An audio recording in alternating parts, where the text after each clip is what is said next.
Venha para o 3º Congresso Nacional de Educação e Evangelização Infanto-Juvenil. Serão 4 dias com 8 plenárias, 12 seminários, 6 workshops ministrados por 18 preletores nacionais e internacionais. É tempo de capacitação.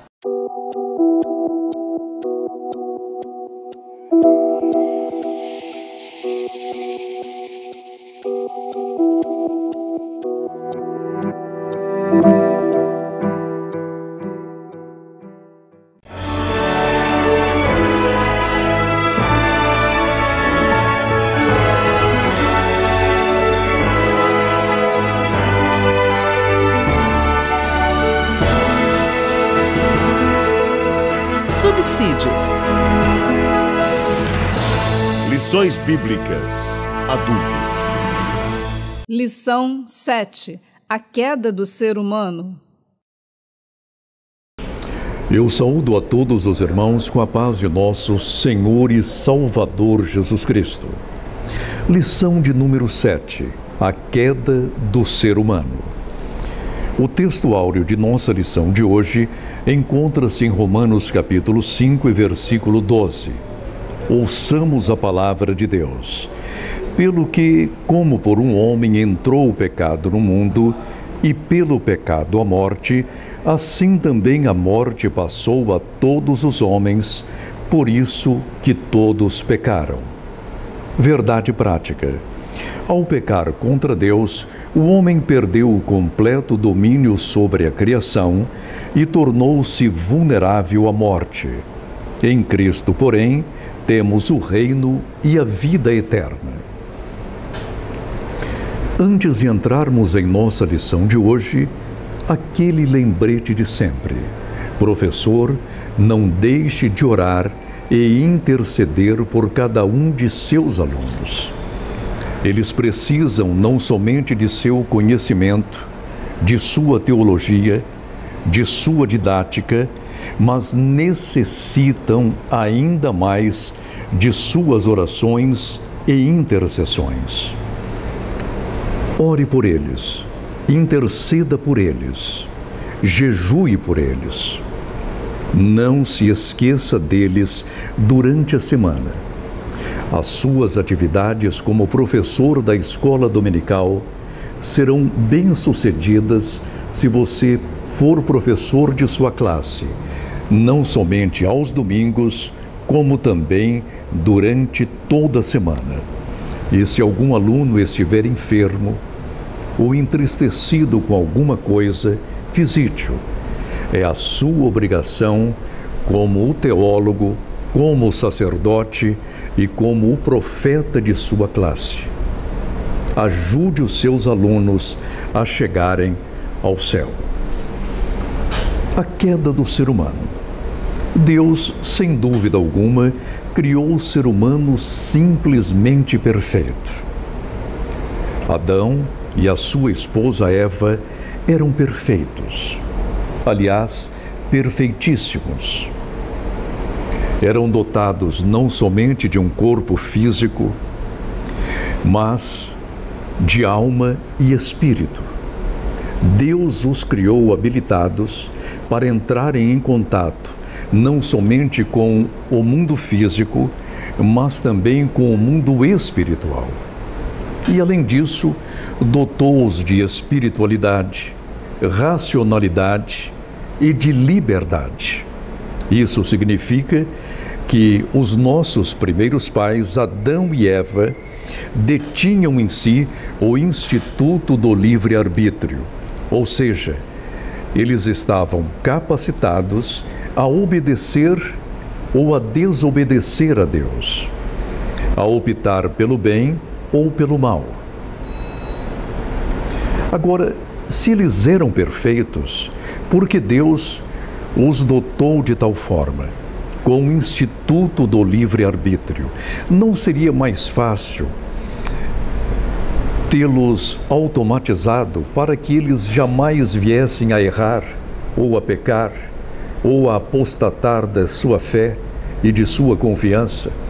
Não seria mais produtivo se eles não tivessem qualquer propensão a errar ou a contrariar as leis divinas? Caso Deus não os tivesse dotado de livre-arbítrio, Ele, o Todo-Poderoso, jamais poderia ser glorificado através da vida de Adão e Eva. O mesmo podemos dizer em relação aos anjos. Tanto os anjos quanto o ser humano foram dotados do livre-arbítrio.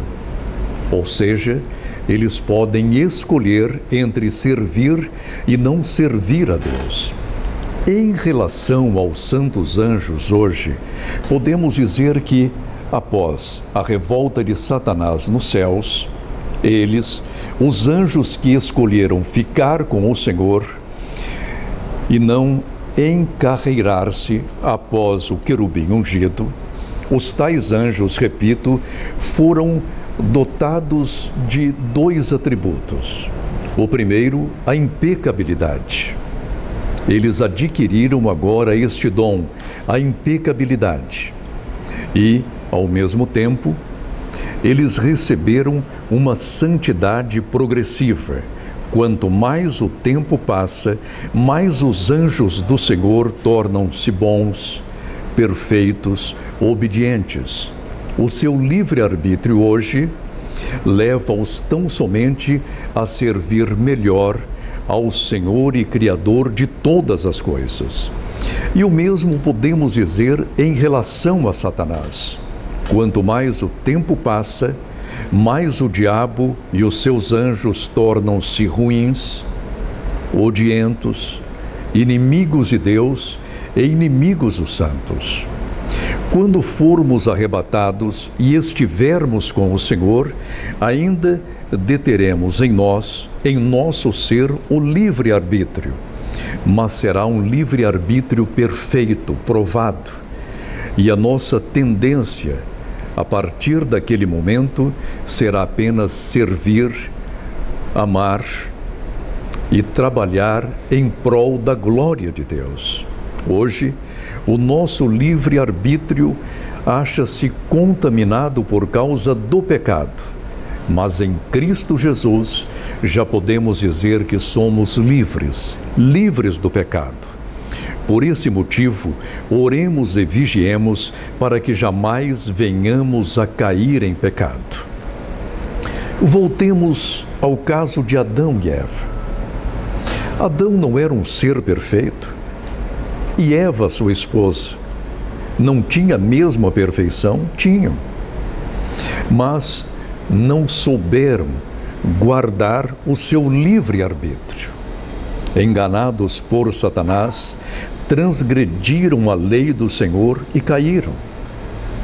Com a queda, que foi algo histórico, nós estamos falando aqui acerca de Gênesis capítulo 3. E devemos ter esta passagem não como um mito ou uma fábula, mas como algo real, verídico e histórico. Sim, senhores. Tudo aquilo que encontramos em Gênesis capítulo 3 é algo real, é uma história verídica e devemos aceitá-la integralmente como o profeta Moisés a registrou, essa narrativa. Aparentemente, com a queda, parecia tudo destruído. E vem-nos esta pergunta: será que Deus não havia previsto que o homem cairia? Que o homem iria fracassar? É claro que sim. Deus é um ser que conhece o presente, o passado, o futuro, como se fosse o agora. Ele é o eterno, Ele criou o tempo. Aliás, Ele criou a própria eternidade. Então, o tempo não o surpreende. O passado, o presente e o futuro não o surpreendem. Deus é o Senhor não somente do tempo, mas da eternidade.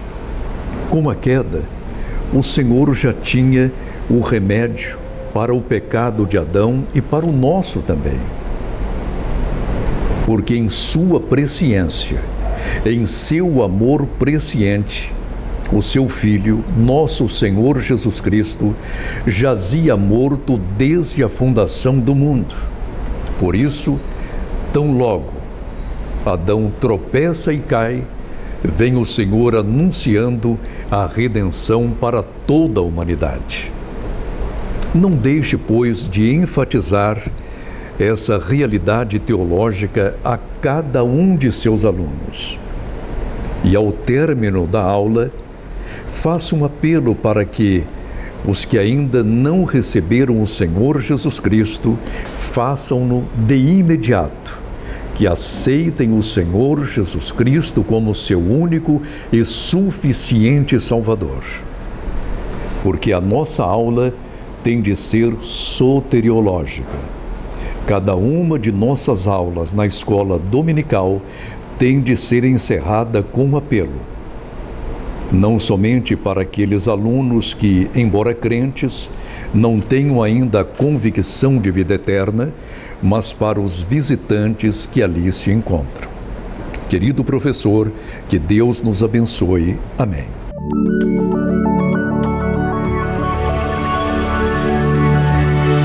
CPAD, a editora da Escola Dominical.